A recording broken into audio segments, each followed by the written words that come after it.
Sercan Arik, research scientist at Google. Welcome to the Data Exchange podcast. Yeah, thanks for the invite, and hopefully it will be a useful podcast. Yeah, so today I invited you because you're part of a team that published this interesting paper called Tabnet, which is basically applying deep learning to tabular data, so structured data. So first of all, Sarjan, what is the origin story for Tabnet? So how did you folks settle on this problem of deep learning for tabular data? Yeah, sure. So I'm a research scientist at Google Cloud AI, and Google Cloud is focusing on bringing AI technologies to different industries like healthcare, finance, retail, and so on. And if you look at machine learning problems across different industries, we realize that structured data is by far the most common data type in most of the enterprise AI industry. However, if we look at AI research done in deep learning especially, the ratio of tabular data is very low. It's mainly, at that time, it was mainly focusing on image or text data. So we thought that there is an opportunity here. So this is a vastly underexplored area, and there should be some potential with deep learning, especially given the trend that the data sets are getting much larger and the tasks are getting more complex with tabular data. And at that time, if you looked at the top tabular data learning approaches like Kaggle competitions or the practices done by industry data scientists and so on, most of them were not based on deep learning. And we thought that there could be some opportunity here to differentiate if we can propose something with deep learning that is competitive in terms of both accuracy and explainability, because unlocking deep learning for an application also brings future benefits, right? For example, deep learning is very promising for learning code representations, which enables things like semi-supervised learning or data efficient domain adaptation or generative modeling. So all these are studied for image or text data, and they have a wide range of impactful applications, whereas for structured data, these capabilities did not exist much. So let's go back to these additional benefits, but for the sake of our listeners, let's put this a little bit in historical context. So before you folks started with Tabnet, what existed as far as deep learning and tabular data? I think that there were some approaches, but they were not very popular. So typically people use like standard multi-layer perceptrons or variants of them with a lot of regularization. And other than it, like some people used recurrent neural networks, and not a lot of solutions on highly customized architectures or tabular data, I would say.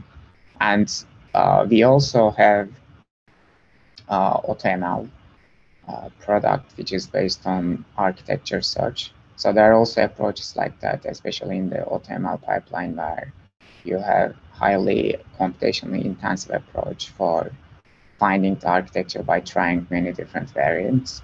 So I think that's also another direction. So, but yeah, I would say that, yeah. So Sarjan, for the people who don't on a day-to-day or a regular basis design neural network architectures, so when you folks sat down and decided, okay, let's try neural networks for tabular data, I imagine there's many architectural choices that you could have gone into. So what were some of the considerations? So what went into the design of the architecture? So I think that with deep learning, we are very interested in applying something on raw data and getting good results, across wide range of cases, because structured data sets are from wide range of applications, wide range of sizes, wide range of characteristics, and we don't want to overfit to a specific application, right? So these were two motivations. You don't want to constantly tweak the architecture, right? Yeah, I mean, obviously at Google we have very high value applications with structured data, and improving performance on some of them are a lot more important than some others. But like if you can solve the problems in a canonical way, there's a greater value typically. So that is one motivation. And we looked at different things while getting inspired for the architecture. So one of them is we know that decision tree based approaches, which are dominant in tabular data learning, or which were they have some structure in them in how they process the data and create decision manifolds. So we wanted to reflect those. Other than it, we looked at how humans make decisions, and I think that derives the attention idea. So when humans make decisions, they look at the data, then they focus on some parts of the data, then they focus on some other parts of the data, and so on. And eventually they aggregate these pieces of information. And that is also the motivation for why attention-based architectures are, or how they were proposed initially. One of the motivations was mimicking human perceptual system. Other than it, we were interested in explainability as well, because a lot of the applications where structured data are important, like in finance or healthcare, explainability is very important. So we were thinking of how we can integrate explainability into the architecture, especially given the fact that instance-wise feature importance can be very important, because these tabular data sets have samples with very different characteristics, and we need to somehow unlock the capability of showing these different characteristics. And by the way, explainability and deep learning, those two usually are not synonymous. Yeah, exactly. So deep learning, I mean, standard deep neural networks are considered as black box because they're highly nonlinear and they model the relationships between the input features in complex ways. And it's very hard to interpret them. So what was the R&D process? Did you folks, okay, let's try a few things, and then let's try working on some of these Kaggle data sets. And so how did you discover and settle on the architecture? So this was a more proactive project, I would say. Like, it started with the idea of, can we get inspired by these things I mentioned, and can we apply them to tabular data and get high accuracy and interesting insights? And there were like many different variants that we tried, and those many different variants, like obviously there are different pros and cons, and there are different insights you get along the process. And eventually I settled down on the current architecture after getting good results. Sercan, what about speed and performance? Were those also considered into the mix? Yeah, initially not that much. I think initially we were the most interested in accuracy and explainability, because I think speed and performance, they can be handled in different ways after you optimize a deep neural network architecture. Like, I think at that point, like parallelism, distributed training become very important, or there are a lot of post-hoc approaches to optimize things and so on. But and this is not most of the tabular data sets. Like, there are a lot of applications where you deploy these tabular learning models on inference sensitive applications. Like, for example, I don't know, in like banks use a lot of tabular learning problems, and sometimes they deploy these models on like different devices like credit cards. machines or post machines and stuff like that, right? So obviously there can be motivations for fast inference, but it was not a major focus initially. And now we are Well, focusing more on those. what about fast training? Because the reason I ask is because the people who normally work with tabular data, they're used to using things like, I Yeah, don't know, decision trees, support vector machines, regression, which are quite fast, extremely right? fast. Yeah. So then Yeah, now you're using this thing, and you might have to walk away for 20 minutes before you get an answer, right? yeah, obviously deep learning models are much slower than decision trees and so on typically. And as you said, yeah, most of the practitioners are used to very fast models, and it might be important. I think with Tabnet, one thing we focused on was scalability. So there is a trend that like we have more powerful GPUs, TPUs, and so on. And for these architectures to really benefit from them, you need to have models with high compute intensity, like high number of operations per byte. So that was one consideration, I would say, in the design of Tabnet. So compared to special decision trees and so on, its computational intensity is much higher. So it can take advantage of these high-end GPUs or TPUs and so on in a better way. And especially given the trend that now the tabular data sets are much larger, and very large batch training and so on are becoming more important. So this distributed training benefit of Tabnet, I think at that scale uh, becomes much more competitive than decision trees and so on. So obviously for small scale problems, which constitute most of the maybe um, data science tasks at the moment, it might be much slower. But yeah, if you look at the high value big data problems, then it becomes competitive and even much better. And by the way, actually, as you were talking, there's also the immediate benefit of even if you're in the small tabular world, you might also be in the multimodal world, right? So where you have text and other Yeah, forms definitely. of data, and with the deep learning approach, you might be able to come up with a solution that will accommodate all your different data types, right? Yeah, exactly. It's another benefit of deep learning. So you can integrate image, text, time series encoders, and you might have an end-to-end learning system. And with backpropagation based training, you can very effectively learn good representations from multiple data types.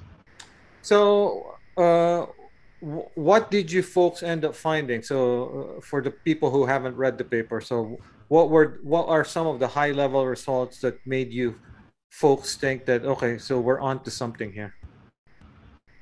So one interesting aspect I think that was not very well known is feature selection is very important, especially for tabular data.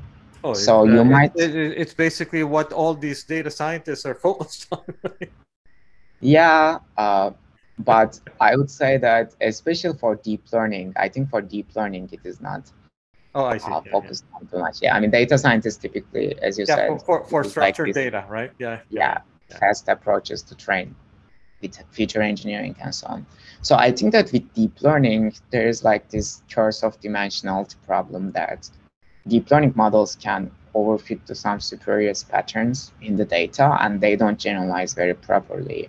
And we had some synthetic data experiments and so on to actually explain this fact. So if you somehow design a deep learning architecture where most of the learning capacity is focused on the most important features, then you might get much better generalization. So that was one key finding along the way, motivated the design of the Did this play out? So you stated it in yeah. a kind of a speculative way, but did this hold true?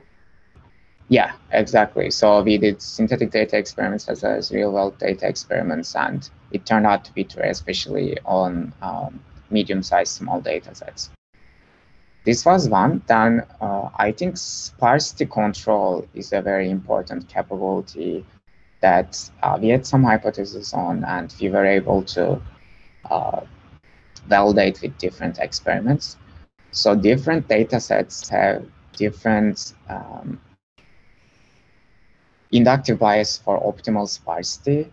Like some data sets, like maybe you just need to look at small number of features and you don't need to look at them again and again. Like you don't need to consider different groups of features too much, whereas for some other data sets, it might be more important and so on. So we realized that with a few hyperparameters, you can cover wide range of dataset regimes by this sparsity control. And we had some attention mask mechanism to handle that specifically. So that was, I think, a very important finding along this research project.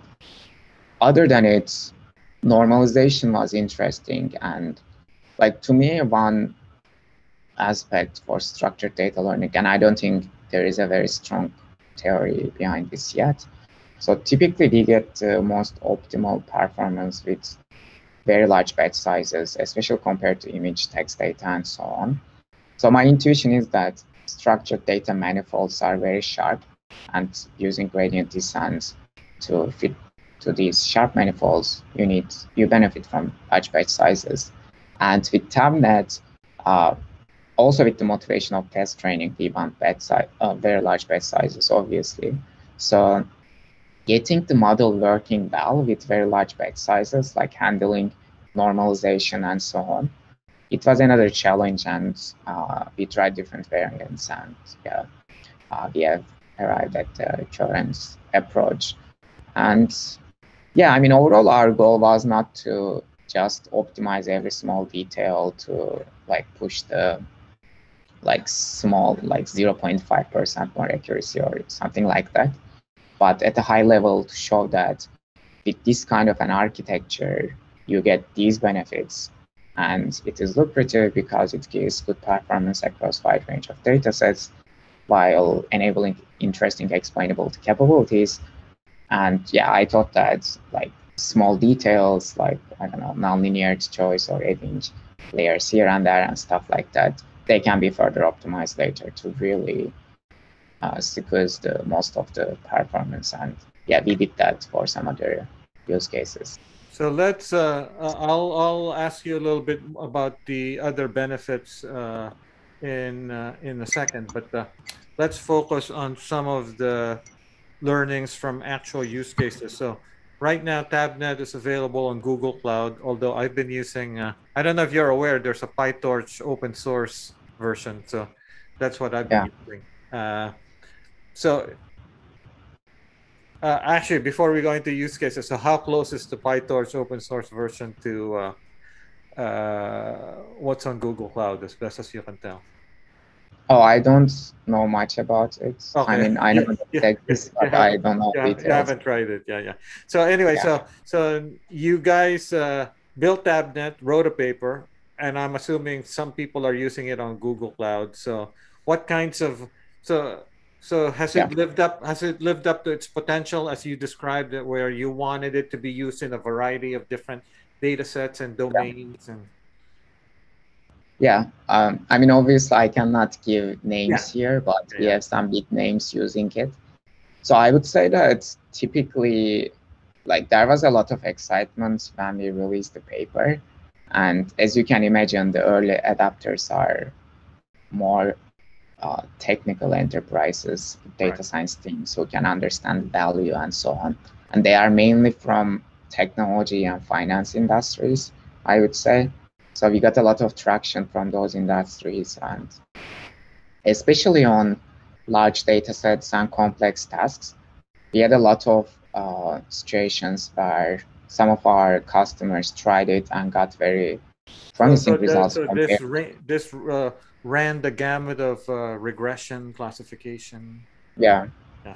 So yeah, I mean, among those wide range of problems. So we had different cases. So we had some of these big customers who have these production models, typically based on ensemble decision tree variants or some other approaches.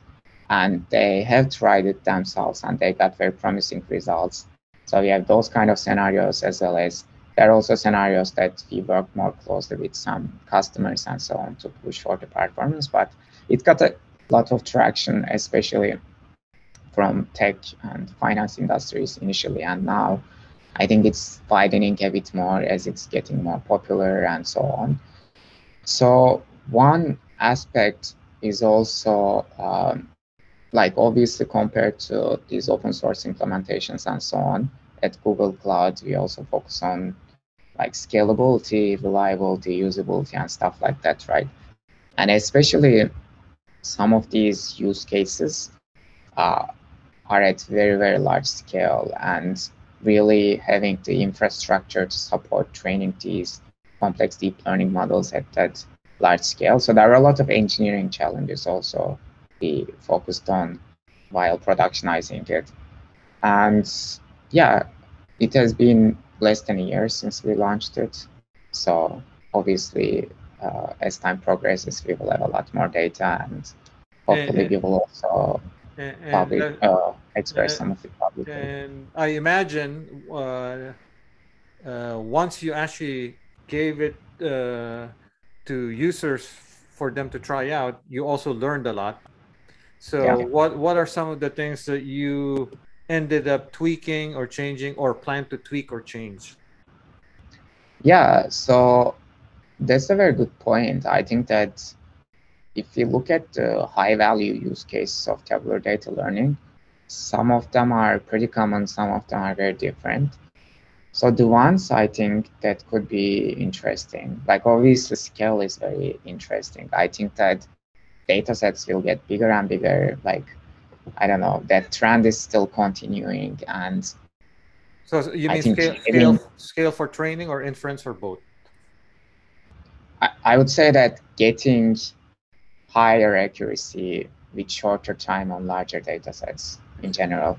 So, because if you have larger data sets, then you might have more complex models that can benefit from larger data sets. And if you have more complex models, then they are slower to train and slower to run inference, right? So you need to solve both issues. So So I would say that, when you first released Tabnet, it's a fixed architecture with some hyperparameters that you would tune. Um, so has it changed much since then, or are you folks planning to? we are planning to, yeah, I think that there are some cases where, like, for some specific problems, we customized it a bit. And we are also at the moment working on like improving the architecture in some ways and so on. So yeah, I mean, there are some small things that might make big difference in practice at some problems, obviously. But as a research question, we always think about, can we change something fundamental that will make impact across wide range of cases in a canonical way, right? So there's always this like research problem we actively think about, and there are also different like engineering low-hanging fruit tweaks that you can apply to different cases. So yeah, I mean, I was mentioning some of the important additions. So I would say that scale of the data is one. The second one is handling distributions. I would say handling skewed or sparse distributions. So in practice, the data sets might have very different characteristics. As like some columns might have a lot of small numbers and a few large numbers and things like that. And in those cases, typically data scientists have some insights on how to handle them and input to machine learning models, but we would like to handle them in more automated ways. Other than it, I think imbalanced data is a very common problem across tabular data learning. Like if you have labels that are very imbalanced distributed, most of those approaches are based on modifying the learning mechanism, so they complement Tabnet architecture. So can we modify the loss function of Tabnet and how we supervise it to better take advantage of yeah, the data distribution. Other than it, I would say that integrating time dimension is an important area. So we have done a lot of research also in time series forecasting with deep learning. And a lot of the tabular data sets in practice has some time component, and handling that with the Tabnet architecture is an interesting problem. So that right now, Tabnet isn't necessarily optimized for temporal We data. don't have sequential encoding components inside the architecture, so there is no inductive bias to consider the relationship between neighboring time steps. So this might be an impossible question to answer, but you can just use anecdotal information based on your interaction with the users of Tabnet. So, what's your observation? Is it either one, they dropped everything and shifted over to Tabnet, or two, they added Tabnet to the mix of other models? So which one of those two is the most prevalent? I think we have observed both, and it's like which is real, right? So which is the yeah. reality, right? So, but what's the rough proportion based on your guesstimate? So I would say that for enterprises, there are sometimes other concerns besides just accuracy, right? Like even if you observe significant accuracy gains, Yeah, I mean, responsible AI. replacing your, I mean, obviously there is responsible AI and so on, but just to replace your deployed production model with deep learning, you need to have the infrastructure to support it. Like maybe you need GPUs, or like you need MLOps around it and stuff like that. And what so if you might have very specific SLAs, right? So yeah, exactly. So if you have already optimized those software systems around it for decision trees, so upgrading everything with deep learning is not easy. So I think that there is some lag associated with like getting initial interest or getting very promising results on small scale data up until productionization. So I would say that we will see a lot more productionization in the upcoming months or years, and this will also be enabled by all the infrastructure we support around scalable training, MLOps, and stuff like that. And at the moment, that's why most of the interactions we have seen are they have observed some very promising results on some data sets that they have, and they would like to take it to one step further, but it's not there yet at deployment. And if you look at Kaggle competitors and so on, obviously they do a lot of like ensembling different models or different tricks and so on to squeeze the last bit of the performance. So I would say that like those kind of things, I mean, obviously there's a difference between like being top ranked at a machine learning competition versus like deploying a machine learning system at a business, right?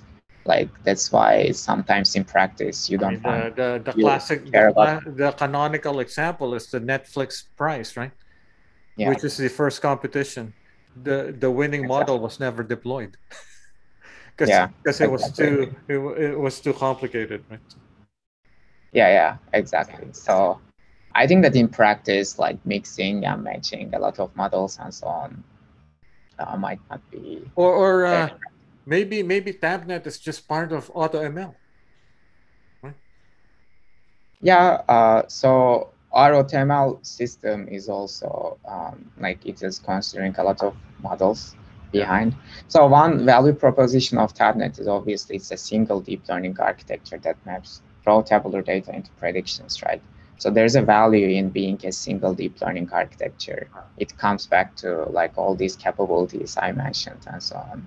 So yeah, we also want to keep that aspect that we have this single deep learning architecture with some built-in explainability and these additional capabilities. By the way, so speaking of this topic, I mean, feature engineering, as you mentioned, right? So it's a big part of what data scientists do. And I don't know if you follow this whole MLOps space, but there's even startups that are focused around feature stores, right? So, and what are feature stores? Feature stores are basically ways for data scientists who spend a lot of time crafting features to share it with each other, right? So, Yeah.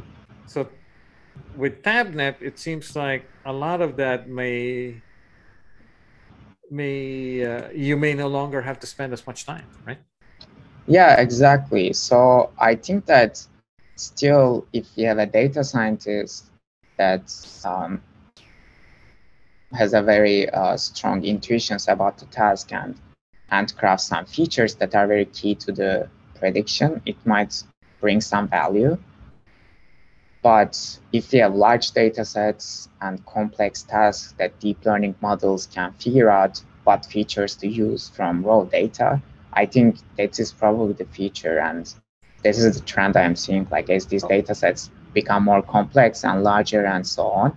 I think that deep learning will outperform, or I would say not, I mean, in general, machine learning will outperform these feature engineered plus simple machine learning models more and more, I would say.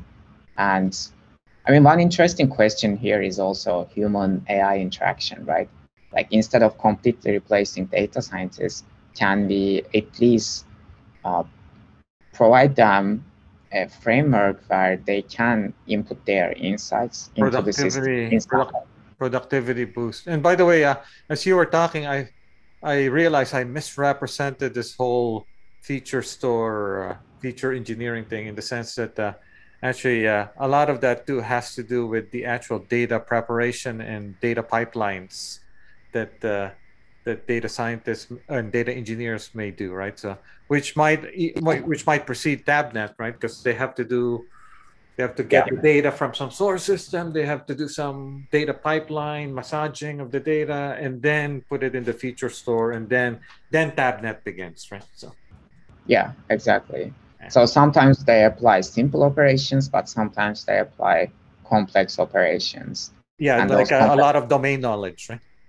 yeah, like it can be as simple as like if you have a retail problem, you might input the data from last year as opposed to like 120 days ago, because you know that like there are some annual patterns and there should be some information by inputting that t minus 365 specifically, right? So those kind of things, a deep learning model can learn from data from scratch. And especially if you have large data sets, this becomes easier. And I think that that is the trend, like as we are having larger data sets and these complex tasks and so on. But at the same time, I think we shouldn't also discard the domain knowledge brought by humans, especially those who have very strong intuitions about the tasks.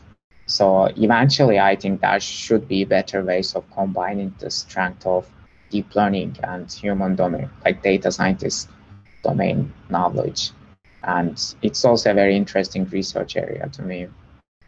So you also mentioned a few other benefits that maybe we can quickly explain them. So as a at a high level uh, to the audience that may not know many of these terms. So you threw out terms like generative modeling and semi-supervised learning. So can you quickly kind of describe what you mean by that and what I mean in terms Yeah, of benefits of Tabnet for each of those? yeah. I think semi-supervised learning is a very interesting and rapidly growing area. So it basically refers to learning from data sets which are partially labeled. So you might have a tabular data set that you only know the labels for a subset of rows. And um, you have these problems a lot in like finance, healthcare, and so on, where labeling can be expensive or there might be other constraints to get the labels, right? So if you look at the semi-supervised learning literature, there's a lot of progress in text and image data.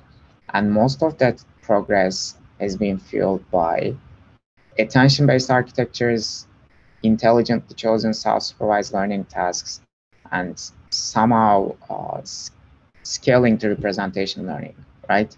So with tabular data, it was, again, vastly underexplored. And we want to bring some of those ideas to tabular data. And one advantage of Tabnet is that it is attention-based, similar to some of these attention-based architectures for image and text data. And it's also suitable for scaling.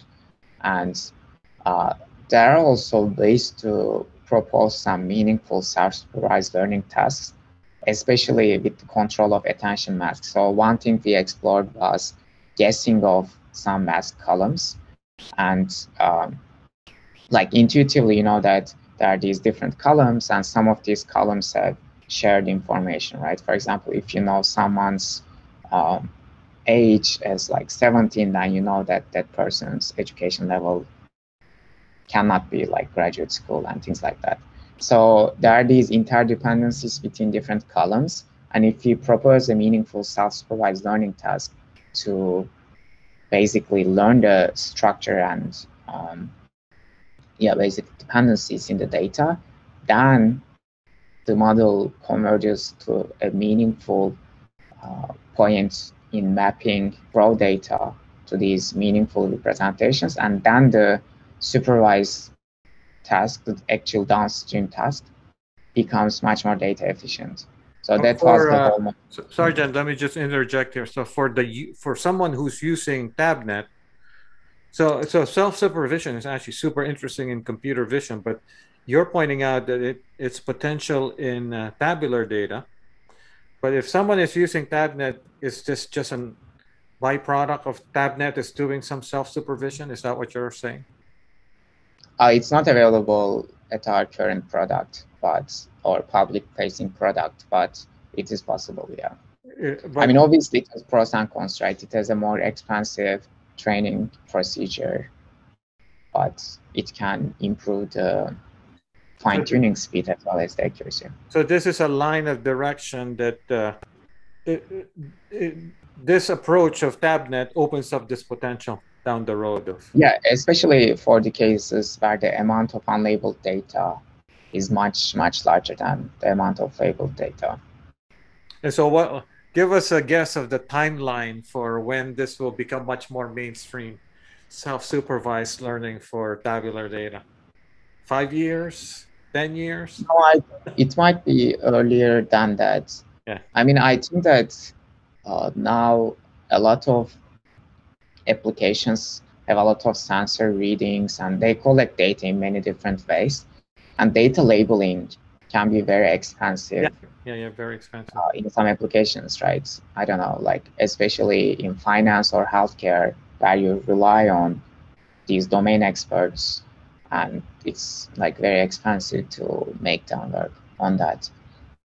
And other than it, there might also be some cases that it might not be possible to collect labels due to the constraints of the problem and so on.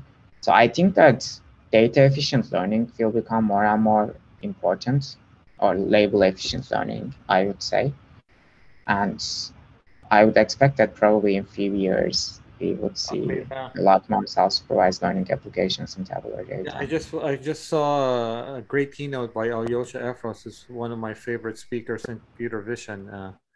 And so there it's really exciting, but this is great to hear that this is also something that folks in structured data are thinking about. So this other thing I asked you, which is generative modeling. So what do you mean? Generative modeling. So I think that generative modeling, I mean, in general, mapping the categories to input samples that are realistic. So can you create realistic rows that humans cannot differentiate whether they come from the real data distribution or it's fake, right? So this might also have different applications for tabular data. Like for image data, I think there are a lot of applications around creativity, media, right? You can create these highly realistic images, and it might be interesting to this is like the GANs, right? So yeah, like it might have artistic value, or it might be interesting to visualize things in that way and stuff like that. Or in text, like, I don't know, you can create stories, conversations, and stuff like that. So I think for tabular data, obviously, like artistic creation and things like that are not as lucrative, but there is still some value. Like one value could be creating data to improve some downstream discriminative tasks. So Like if you have a is controllable generative, so is this for like testing and validation? or it can be domain adaptation style too. Like if you have a controllable generative model where you can create some tabular data for some domain that you don't have a lot of data for, it might be helpful for improving the discriminative model performance. Other than it, yeah, I mean, for testing, for example, if you are doing fairness testing and stuff like that, it might have applications. You can create more samples for. In the structured data world, do you have to have are there should are do you need to have some logic or rules? Because maybe it doesn't make sense for, as you say, for someone who's 75 years old to be in high school, right? So Yeah, in the fields, right? So when you're generating this data, is that possible to do? it was actually another research project we worked on, like how to basically teach some of these rules to deep learning and how to control them in an effective way. And I think most of those approaches are model architecture agnostic, So but there can also be. teacher learn from scratch unsupervised. You mean like how to impose those rules when learning? Here's the data, and then the architecture learns all the rules. Yeah, yeah. I mean that is one direction, and I think that another direction is also like how to put some of those rules into the learning. So on top of learning only from data, how can the model also take advantage of the rules? But yeah, I mean, if we consider the direction of just learning from data, like can the model figure out those kind of rules? I think that it can. The challenge there is how to distill them in the ways that humans can understand after the model learns. And And that's also very interesting. how does it handle anomalies, right? You mean in supervised learning or unsupervised? Well, no. So here's a bunch of data. Learn all of the kind of normal rules that govern this fields, right? But data will have Yeah. anomalies. There will be really errors in the data. So how that might be hard, huh? Yeah. Yeah, I think it will be hard. So to detect those anomalies, you can integrate some other loss functions or some anomaly detection modules on top of the learned representations.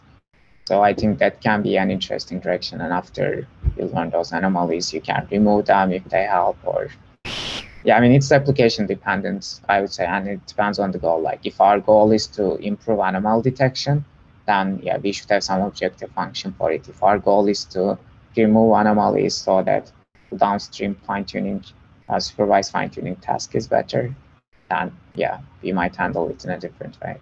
So I actually like this whole notion of you have some self-supervision, but you also acknowledge the fact that there's a lot of domain expertise in your team. So somehow, if you can kind of leverage all of these things together to come up with Yeah, a good system, right? yeah, I think so.